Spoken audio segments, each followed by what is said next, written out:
Hello dear students of class 6. Welcome to Amar ghore Amar school. Hope you are doing great. Today we are going to look at the punctuation and capitalization.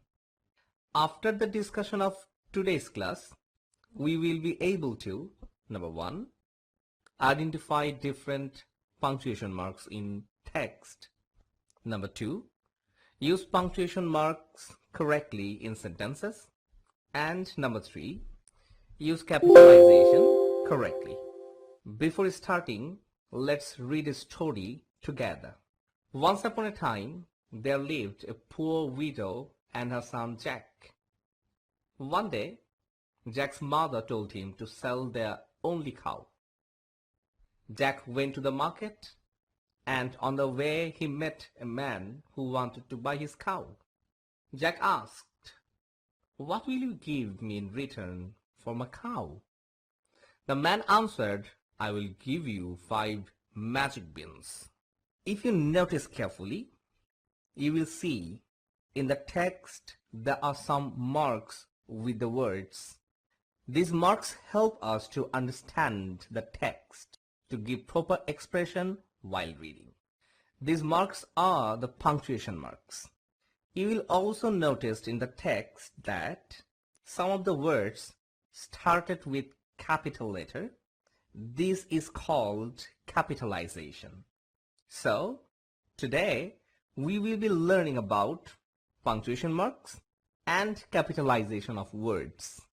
There are some punctuation marks that are most commonly used in writing. Let's see which those are.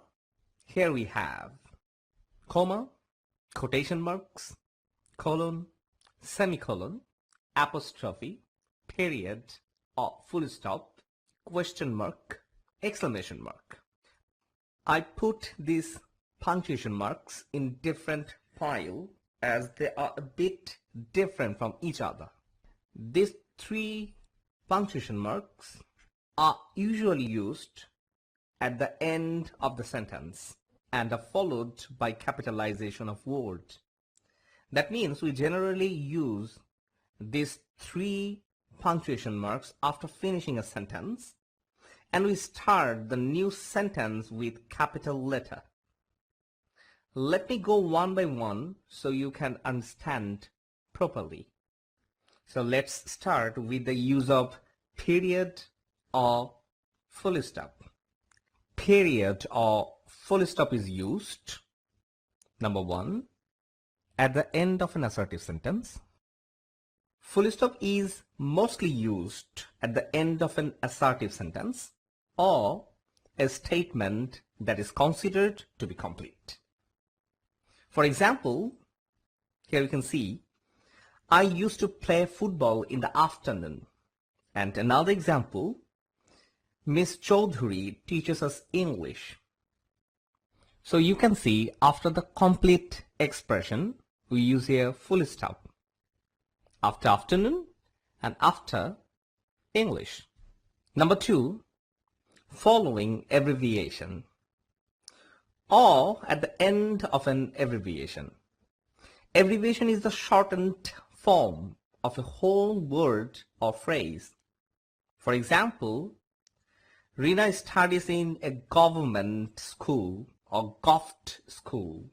So in this example, GOVT is the shortened form of government, and we use here full stop after this shortened form. Another example, Ludo, chess, carom, etc. are indoor games.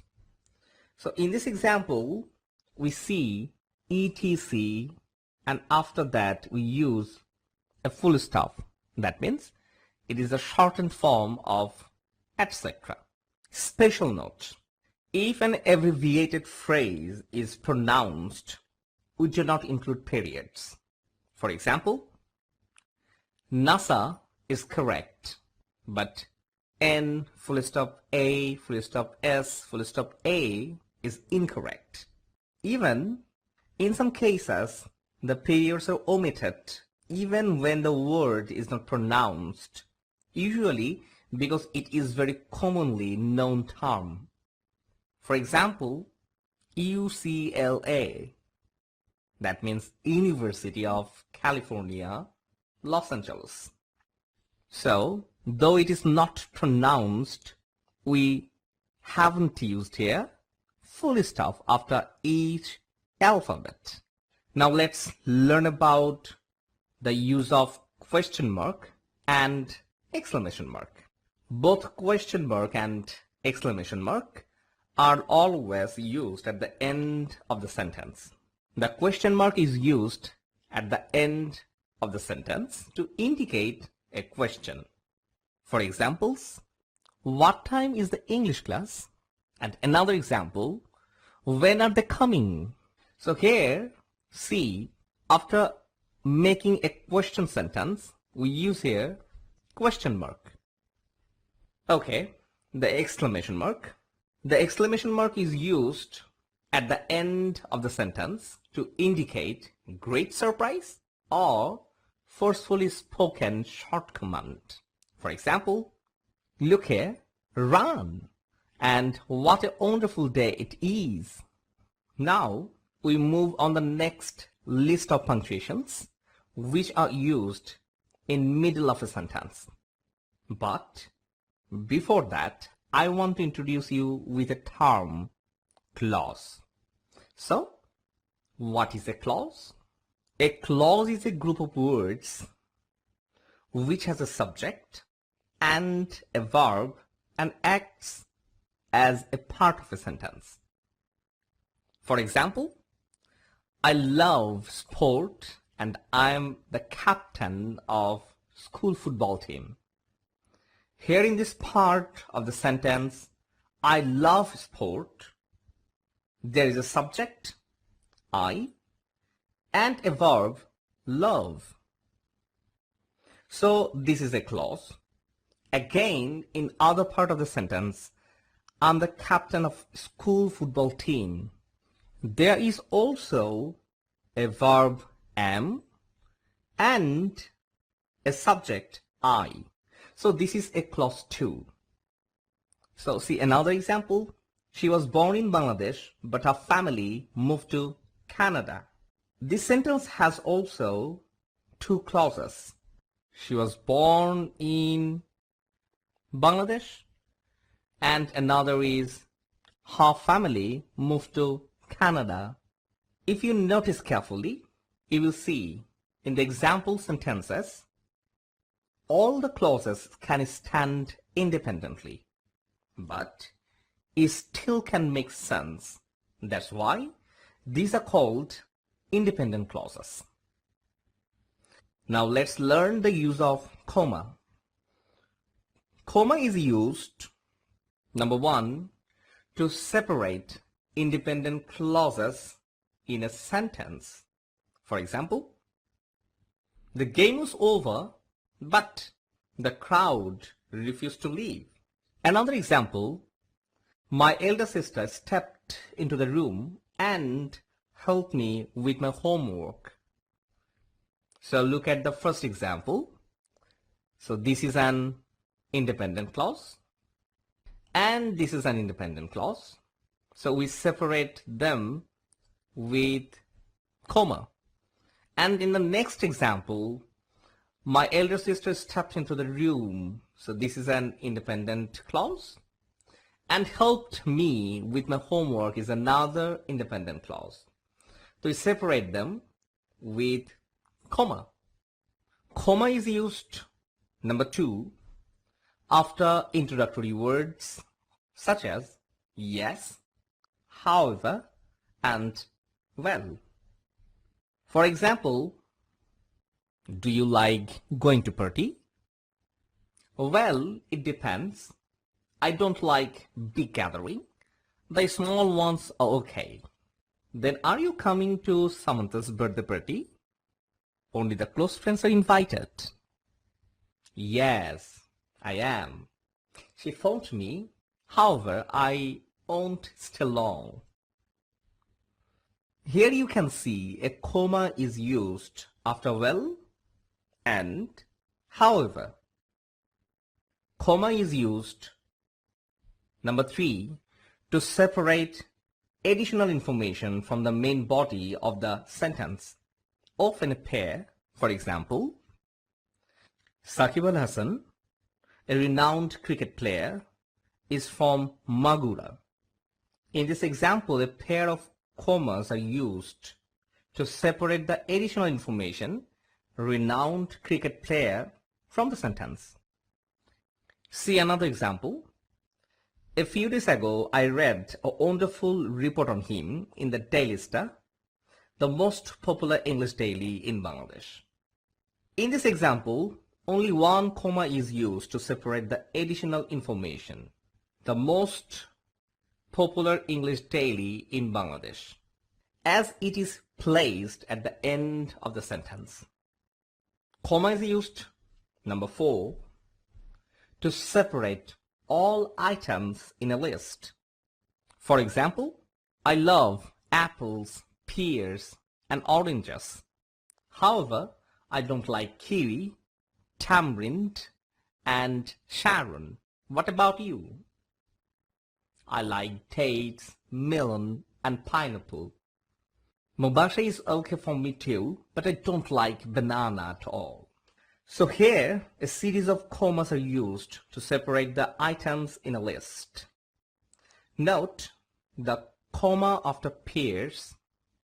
Many people prefer not to use this style and will omit the final comma.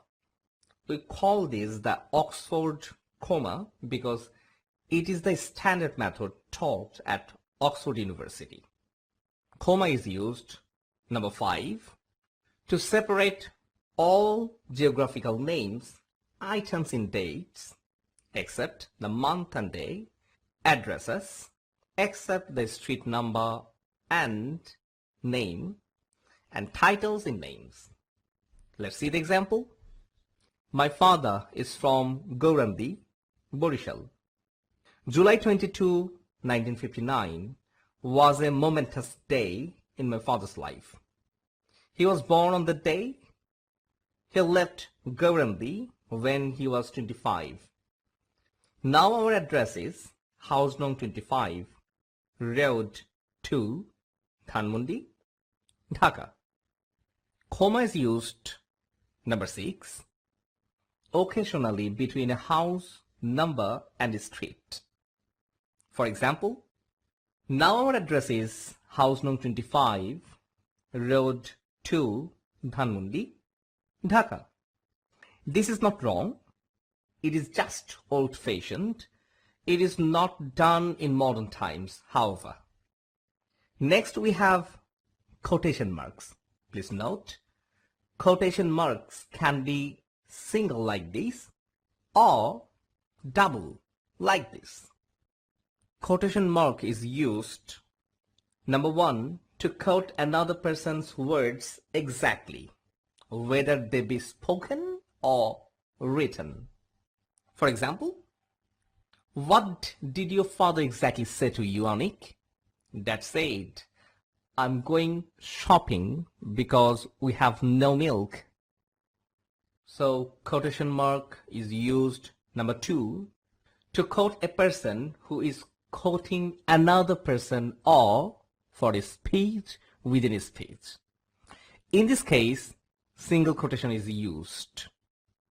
For example, Rina said, there is something moving in the bushes, whispered Saim.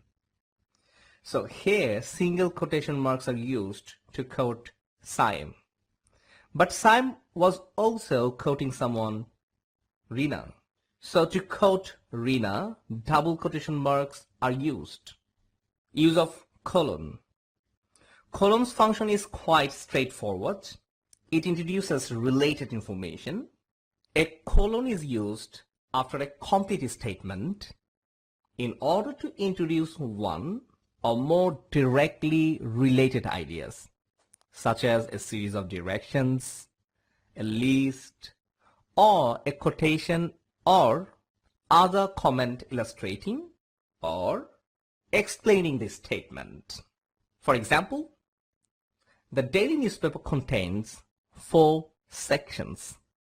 news, sports, entertainment, and classified ads. See another example. I will need the following items for making cakes: flour, sugar, egg, and oil. See another example. She cried out, I will never forgive you. In this case, a statement is followed by a direct quotation. So, a colon is used. Now the use of semicolon. A semicolon is used to separate items in a series if the elements of the series already include commas. For example, a group of students are going to perform today during the break time. The group includes Nila, guitarist, Soam, keyboard player, and Lima, drummist. So see another example. I have visited Shatgambuz Mosque, Baghehat, Madhupur Lake, Molobibajar, Sajek, Rangamati, and Kuakata, Putuakhali. As here, comma is already being used, semicolons are placed or used to separate the items of the list or series. Now the use of apostrophe. An apostrophe is used, number one, to form possessives of noun. For example, she studies in a girls' school. See another example. Corinne's father works in the field. Apostrophe is used, number two, to show the omission of letters. For example, I'm a student of class 6. So, how we can omit? I'm a student of class 6. We will go to Bandarbans. We can write here, we will go to Bandarbans. And see the last example. We have a plan to visit Khagrachuri too. We have a plan to visit Khagrachuri too. So see how we have omitted. From I am, we use am. From we will, we write here, will. From we have, we write here, we have. Apostrophe is used to indicate certain plurals of lowercase letters. For example, mind your P's and Q's in the sentences. Now let's learn about capitalization. When we capitalize for number one, the first letter of the first word of a sentence, and number two, for proper nouns. For examples, this is Yusuf. He is a Bangladeshi Muslim boy who was born in Dhaka, Bangladesh on June 16, 2010. He speaks fluent Bengali and English. This Saturday, he will go to visit his uncle Abdullah, who lives in Sylhet. In this example, we can see all the first letters are capitalized, like this T, he, H, and here T, and nothing.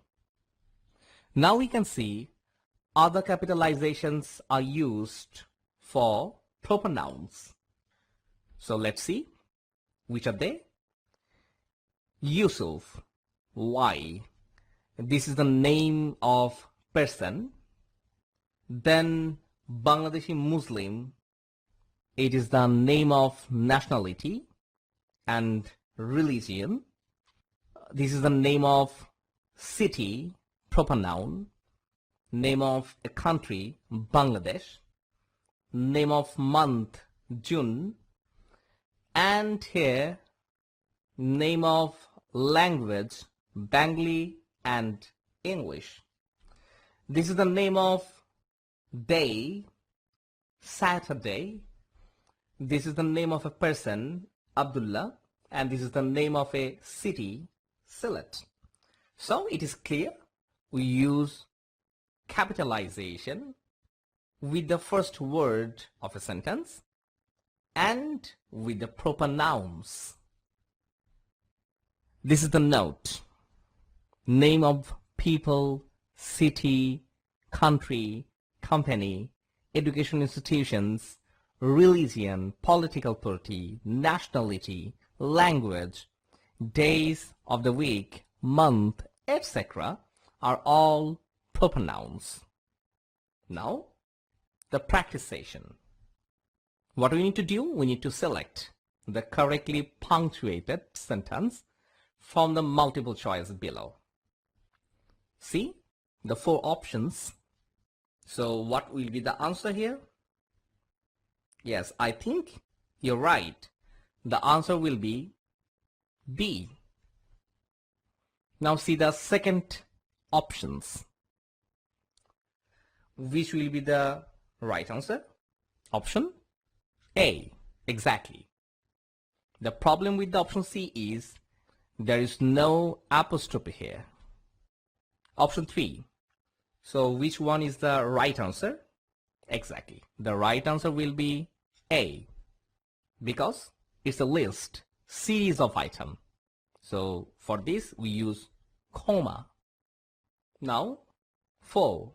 So which one will be the right answer for it? Yes, option A. So let's see next practice. 5. Which is the right answer for it?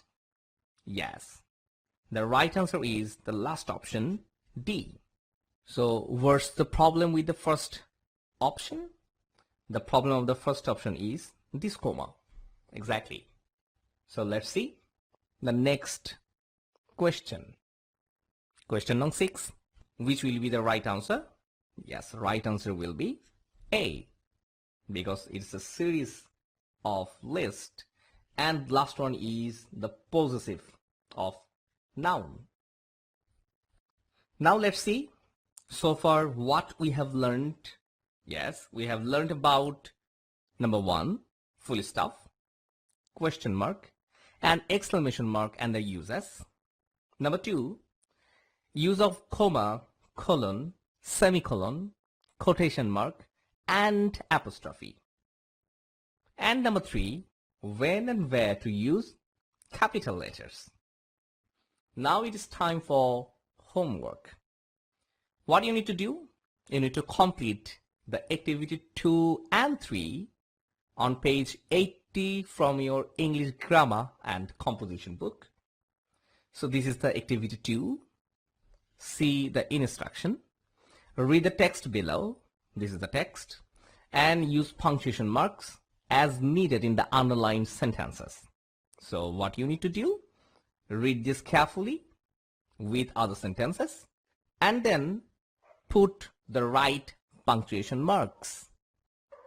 So let's see what about the activity 3. Yes, this is the activity 3.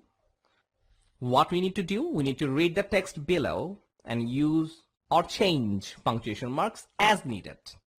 So in this activity, we need to be more careful. We need to read whole line carefully and we need to see whether any punctuation mark is missing or any punctuation mark is wrongly used and we need to change it. Exactly. So one thing you need to remember, after completing these 2 homeworks in a separate notebook, you must submit to your English teacher when your school opens. Marks of your homework will be added to your continuous assessment. So, thank you very much. Follow the instructions of government and stay safe.